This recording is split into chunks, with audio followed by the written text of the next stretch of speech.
The Bob Hope Show. Transcribed direct from Hollywood with Les Brown and his band of renown. Our special guest, Jane Wyman. Our singing star, Margaret Whiting. And here he is, Bob Hope.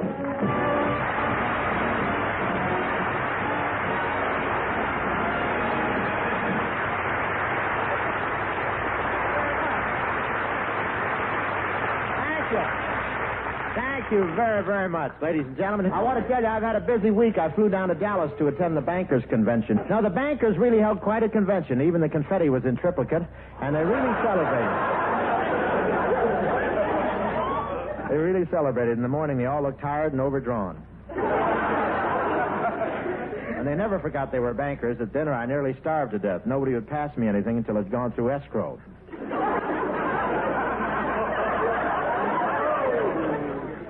And they held a big parade down the main street. It was an inspiring sight. The bankers marching, the flags flying, the band playing, and the whole thing had a wonderful theme. Who can we dispossess? I'm only kidding. I've loved bankers since my tough early days in Hollywood. The banker was really a lifesaver to me. Just as my shoes wore through, they started putting out size 9.5 blotters.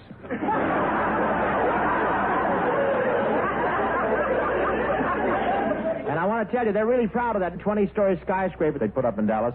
A big Texan said that's the tallest building in the world. I said, how about the Empire State Building? How about the Chrysler Building and the Woolworth Building? He pulled out his gun and said, well, how about them?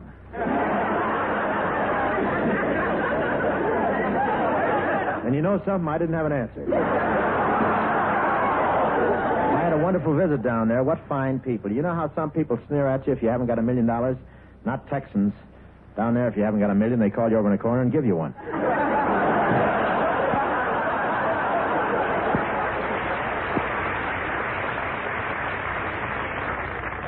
And what presents they give each other. One oil man just thought of a nice trinket for his wife. He's having Rhode Island gift wrapped.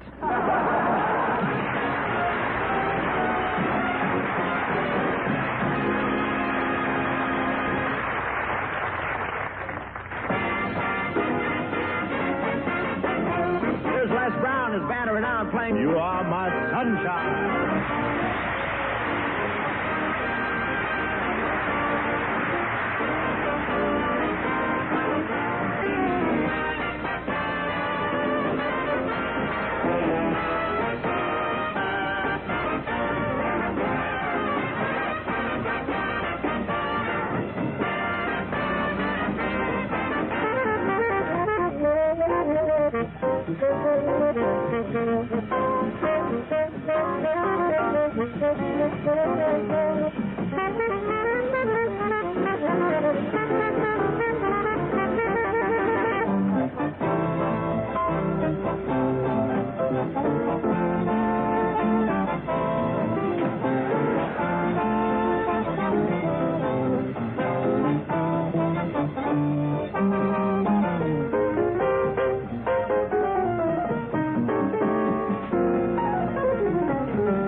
Well, folks, when it comes to bravery, backbone, and intestinal fortitude, Bob Hope has as much courage as the next man.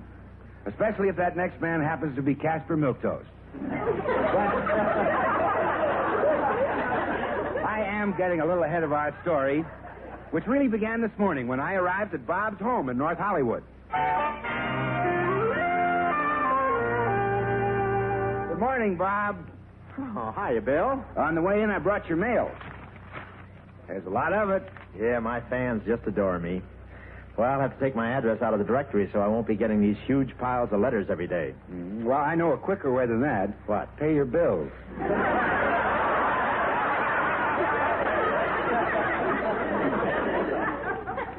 Oh, say, here's a note from your dentist, Dr. Pincus. He says, Dear Bob, you have an appointment with me this morning to fix your teeth. Yeek. Well, cancel that, Bill. I'm too busy to have my teeth fixed today. Well, what reason will I give? None. Why don't I just write him a note? I could use yellow ink and let him figure it out for himself.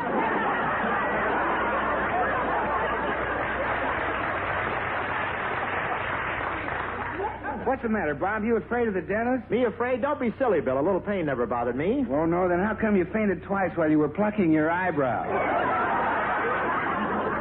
Anyway, I don't think my teeth need fixing. Let me look in this mirror. Looks like the stock room at the Chiclet factory. Boy, what fangs. I look like Lassie in CinemaScope. Can I come in? Hi, fellas. Hello, Maggie. Hiya, Maggie. Why the tooth inspection, Bob? Bob has an appointment with the dentist this morning, and he's all a Twitter. Oh, get with it, Bob. If you have to go to the dentist, go. You can stand a little pain, can't you? I sure can. I listened to the entire new Crosby album without flinching. Okay, I'll go. I'll see you later.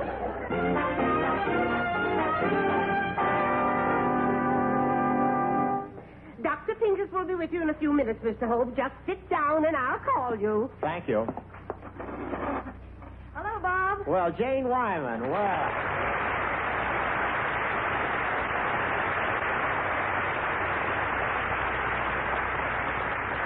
Well, this is a pleasant surprise. It's been quite a while, hasn't it? It certainly has, Bob. I haven't seen you since you came around to my house playing trick or treat. Yes, incidentally, the candy was delicious. What are you doing at the dentist, Jane? Oh, this happens to be the day for my semi-annual visit. Well, there's nothing to be nervous about. Just act like me. Act like you? Sure. You're shaking like a leaf.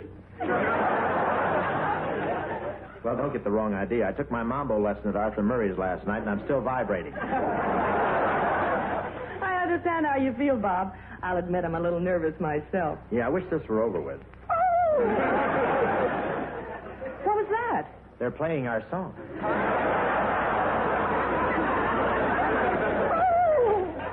Oh, doctor! Gee, Bob, I thought Dr. Pincus was a painless dentist. Yeah, he could be. Maybe she's not a patient.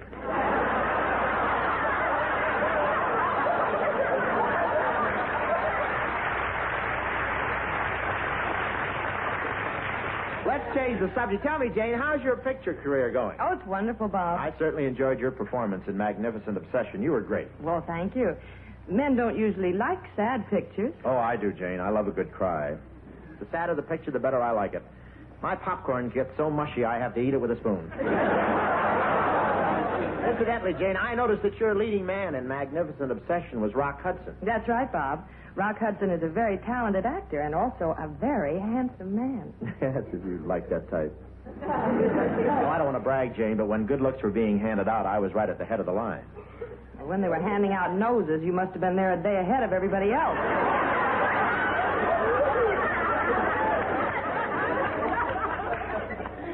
You're speaking of the cheese slicer I love. By the way, Jane, how'd you like to be the guest star in my next radio show? Drop around to my house this afternoon and we'll discuss it after we've finished with the dentist. Okay, I'll be there. Gee, it's a long wait, huh? These are awfully hard, uncomfortable chairs. Yes, I suggested a way to make people feel more comfortable on these hard chairs, but the doc wouldn't do it. Why not? He said it would require too much Novocaine.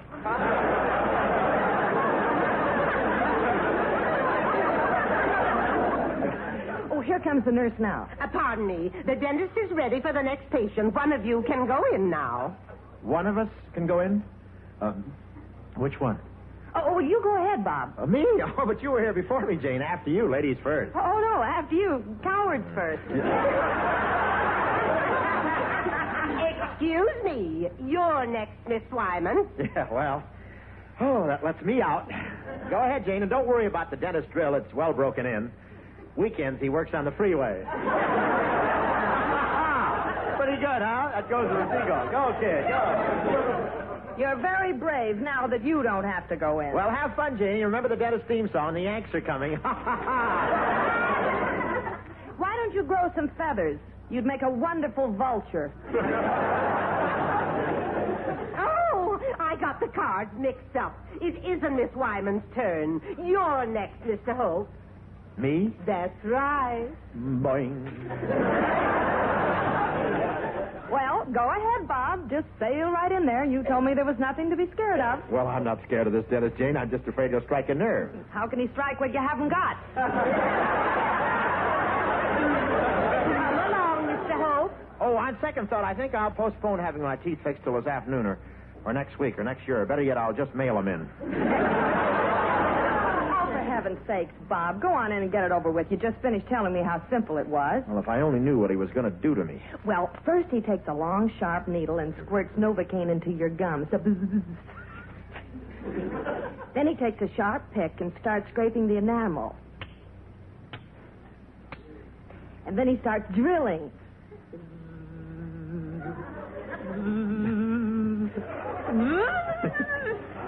Jane, you got one Academy Award. Isn't that enough?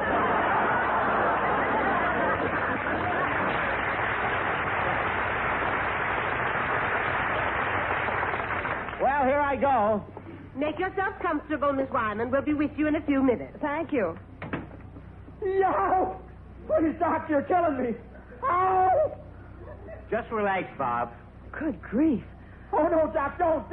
Oh, I can't stand it. Oh! I'm going to find out what's going on in there. Oh! What are you doing to poor Bob? Not a thing. We're still trying to get him into the chair. Folks, Robert Hope managed to survive his visit to the dentist, and a couple of hours later, we drove out to Jane Wyman's home. Now, Jane lives in the ultra-fashionable suburb Bel Air, one of the most exclusive residential districts in California. It was about 3 o'clock in the afternoon when we got there.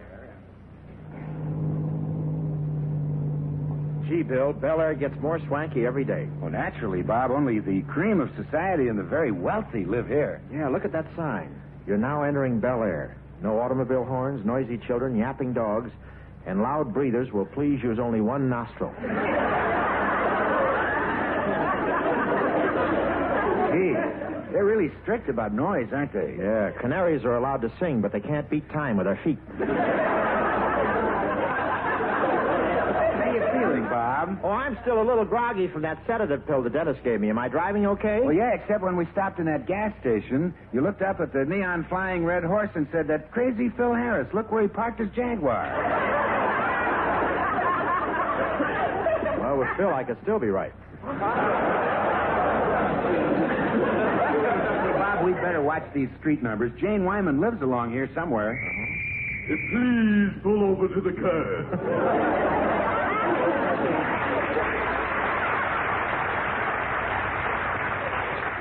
Now, wait a minute, officer. I wasn't... Please keep your voice down to a moderate level. You're in Bel Air.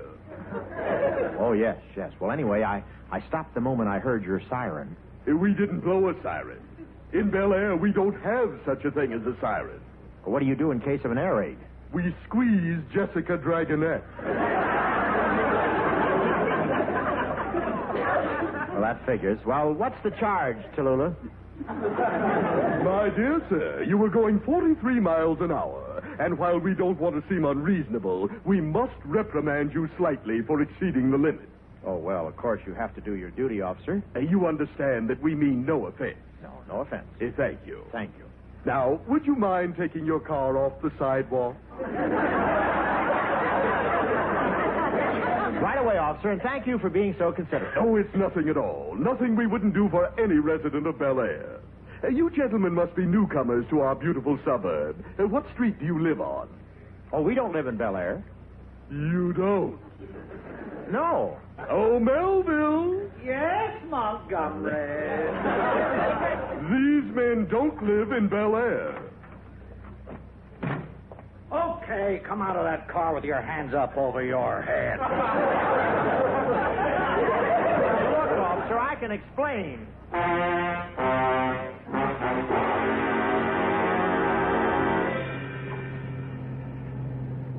Gee, that was too bad, Bob. You know, we were delayed 45 minutes in that police station. Yeah, 5 minutes while they fined me and 40 minutes while they gave me a bath. Well, here we are, Bill. This is Jane Wyman's house right here. Boy, what a neighborhood. That's Jimmy Stewart's house over there. Where's Jimmy now? What's he doing up on the roof? That's the television aerial. Say, by the way, Bob, how much money are you going to offer Jane to be on your show? Oh, the usual. Oh, well, I'll wait in the car with the motor running. Later. Oh, I'll be right out, Bill, as soon as I get her to sign on the dotted line.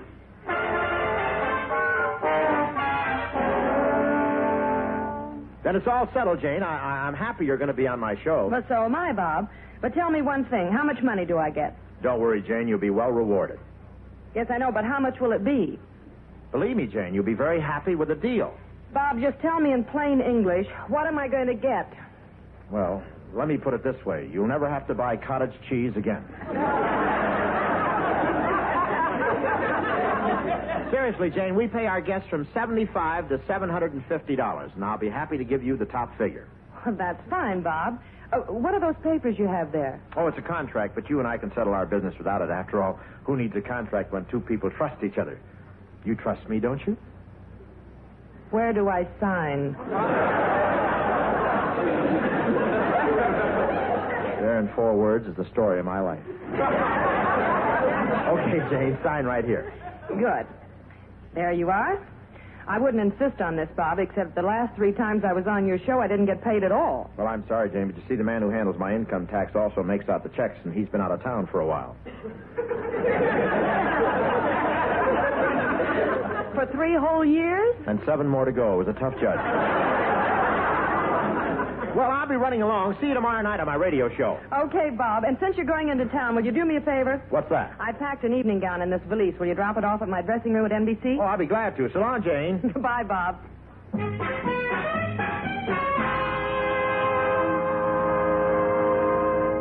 Gee, I must have stayed in Jane's house longer than I thought. It's dark.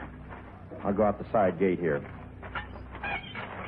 There's someone sitting in that car parked across the street. I wonder who it is. Say, pardon me, could I ask you something? Yes? Oh, no, not those same 2 cops. I thought we threw you out of Bel Air this afternoon. What have you been up to? Well, you can't talk to me like that. I'm not a criminal. Oh, no? You didn't get that mean mouth and those shifty eyes going to PTA meetings. Look, Sergeant. Who applauded? Look, Sergeant Friday, I've just been visiting Jane Wyman's house, and I'm on my way home. Do you mind? What have you got in that valise? In this valise? Oh, this is my laundry. Yeah, that's what's in there, my laundry. Then I'll just open it and take a peek. Well.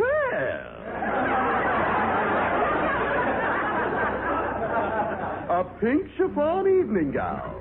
Look, I can explain. Who's your laundryman? Christian Dior? Now, listen. And what have we here? A pair of gold earrings and a string of pearls. You've got quite a wash this week. Well, Bobo Rockefeller goes to the same laundromat, and I didn't want to look cheap. Look, before you flip your badge, why don't you go in and ask Miss Wyman if I'm telling the truth? We'll phone her from the station house. Come along, you, and bring that crazy laundry.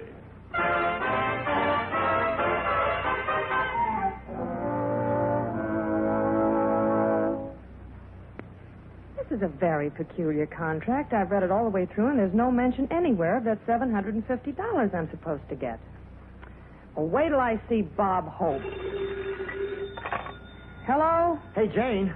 Say, this is Bob. I'm at the police station. The cops think I was prowling around your house. Will you tell them I was visiting you, or I'll have to spend the night in jail? Here, I'll put the sergeant on. A night in jail. This is Sergeant Nelson. Was this man visiting there? Very sorry. Nobody visit Mrs. Wyman. She's been out of town for 6 months. Oh, no.